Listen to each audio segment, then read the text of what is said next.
So now we're looking at how we do that and driving the initiatives. The task force members have been asked to mobilise, and we're asking them to form working groups to start to look at and define the circular economy concepts that need to be done. I'm also on the technical advisory group for the ASB taxonomy project, which is a project, there are global projects going on, but there's an Australian-centric one. And it's, so the concept of this is that it will feed into the total sustainability taxonomy that's going on in Australia at the moment, and it will be driven out of the task forces, but I suspect we will heavily be utilising our connections with research to help drive the definitions and particular metrics.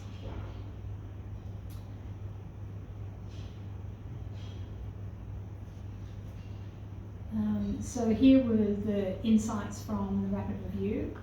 There were a number, and I apologise, there is also a big piece on the built environment, because the Australian banking sector is heavily exposed to the built environment, be it infrastructure or property. So there was also a whole section on circular economy there, but my experience with the building sector is that they're actually much more up the curve on circular economy than the pure finance sector. So for instance, the REITs, the real estate investment trusts, they are much more advanced in terms of their understanding of circular economy than the banks per se, or the investment houses indeed. So from the first part of the rapid review, global initiatives are in early stages but rapidly evolving. Generally, leadership's coming from the EU on circular economy finance, and indeed someone like ING actually has a circular economy desk in financial markets, and we have a sustainability desk in Australia generally, which does green bonds and sustainable linked financing. But I think that the EU's taken it is a much more advanced stage.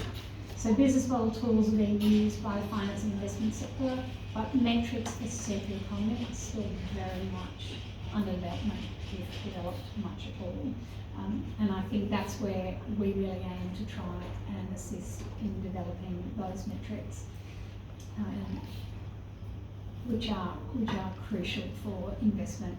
So I think the thing that probably people need to know, which is not in this slide, but I'll just add it, is that both equity and debt, there's a huge demand for sustainable assets, and they'll pay up for it. So in other words, you can finance much cheaper if it can be labelled sustainable, but there's a lot of worry about greenwashing. So the necessity for credible metrics and science-based metrics are what the industry is looking for, because they don't want to be accused of greenwashing, and they want to support, but there's huge investor demand both on the debt and the equity side for those assets. So standardisation of circular definitions, metrics and practices will help drive circular finance, because the more faith that investors both on the debt and equity side have in those metrics, the more that they'll be keen to invest in those type of financings.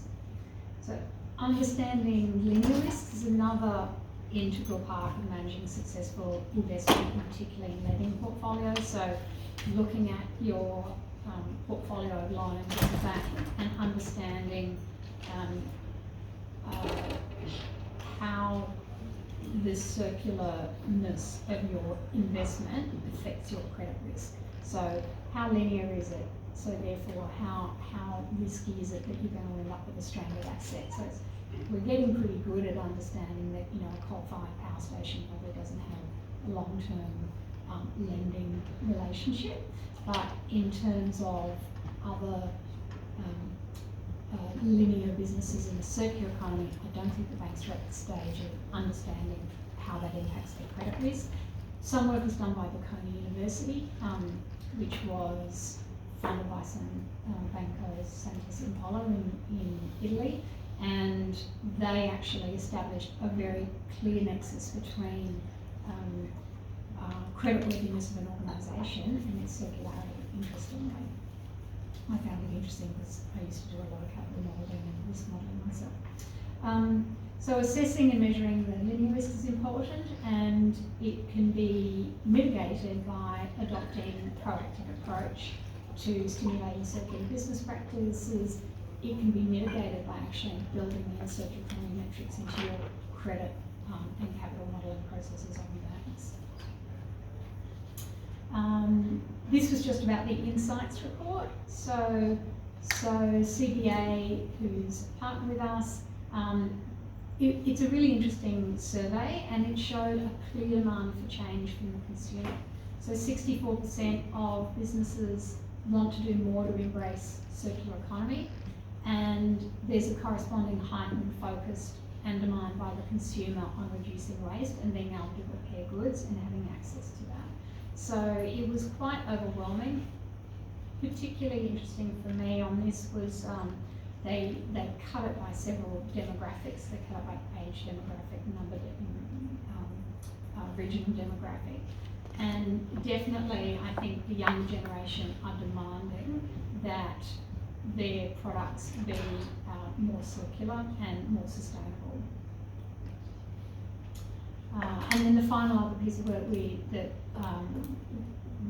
another instance was IGCC together with Mercer did a report on CE for investors, and they did a discussion paper where they were talking about, for instance, what kind of thing, how can we look at an investor, a portfolio for a fund, and how can we look at measuring the circularity of that? What are the sort of things that you might start to look at? How might you assess a company? So that again is the sort of thing that we want to be able to look at with them, and the sort of thing that we would like to be able to get projects started on. I suspect that from a funding perspective, a lot of the funding for these sorts of things will end up coming from industry, I think, although it'll be heavily regulated by ASPE, APRA, and government policy, but that is the concept. So that's actually, I'm going to be able to wrap up probably a couple of minutes early. That was the main part of the report. It is very different to every other presentation that's been done here today, because it is quite heavy on the finance sector. We are doing a lot of other work, as I said, in other industries. So the water industry is obviously a very important one. We've already done the project with UTS and hope to be able to do, and are looking at doing more of those sorts of projects. And circular aid is another big piece of what we're looking to do. So Niall Blair, who's on our board, is particularly keen on driving that. So we look forward to working with you all in the future, and thank you very much. Does anyone have any questions? Thank you, Lisa. So we have time for a few questions. Anybody?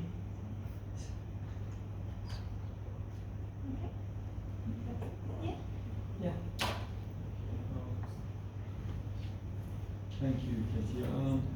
So about the circular economy and interest of bankers and I guess investors, super funds and all those, you mentioned about this sustainability and I guess liability into future under investment.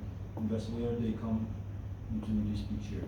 I wonder, is there any other motivation they may have? Liability is one, but do they see any other business model there than just reducing the risk? Oh no, huge. So I think there's a couple. One, the end user is demanding sustainable. So there's several. First of all, there's demand from the end user investor wants to have a sustainable, be able to market that their fund is sustainable. Sustainable funds are because everybody's wanting to invest in a sustainable fund. So there's a marketing element to it. There's a regulatory element to it. So you're going to start to have, we've got TCFD, we're going to have TNFD, and I plan to expand that to include circular economy as well if I have anything to do with it. So, you know, the regulatory reporting on how sustainable your asset portfolio is, and indeed your lending portfolio as a bank is getting more and more. And, you know, as I said, I've already engaged with APRA. I know the guys over in APRA quite well in terms of driving, they're trying to drive responsible investment from the banking and investment sector as well. So it's both from a market demand perspective from their customers, if you call them that, the end investors, as well as a regulatory push. So, you know, they don't actually, and then there's probably the least one that they're considering at the moment is the risk mitigation, because they don't, you know, I don't think a lot of people realise the tsunami that's coming, and I don't think a lot of people realise just how stranded some of those assets are. They do with coal-fired power stations, you know, they get that, but with a lot of other very ungreen industries, they're probably still not totally aware of just how stranded those assets might be, and